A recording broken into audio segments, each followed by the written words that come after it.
అందరికీ హాయ్. ఈరోజు పండు మిరపకాయలు వచ్చినాయి తీసుకున్నా. ఇవి మనం మంచిగా ఒక క్లాత్ పెట్టి తుడిచి ఇట్లా ఇందులో వేసుకుంటే కొంచెం పచ్చి క్లాత్తో తుడవాలి. తుడిచి మరి కేజీకి 200 గల్లుప్పు పోసి రుబ్బి ఒక డబ్బాలో పెట్టుకోవాలి. మరి చింతకాయ వస్తే చింతకాయ అన్న చింతపండు అన్న ఏదైతే అది అప్పుడు ఇది కలిపి రుబ్బుకోవచ్చు చింతకాయ పచ్చడకు. కానీ వచ్చినప్పుడు తీసుకోవాలని తీసుకున్నా. ఈరోజు వచ్చినాయి, మళ్ళీ కావాలన్నప్పుడు దొరికాయి ఇవి, కానీ బాగున్నాయి.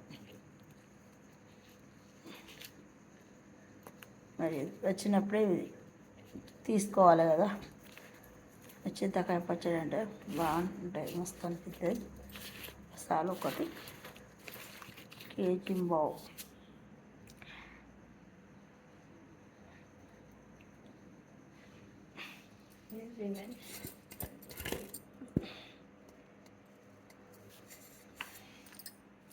ఇట్లా వచ్చినప్పుడే తీసుకోవాలి. మరి ఈ వీడియో నచ్చిందంటే లైక్ చేయండి, షేర్ చేయండి, సబ్స్క్రైబ్ చేయండి. నిర్మల ఆమంచ.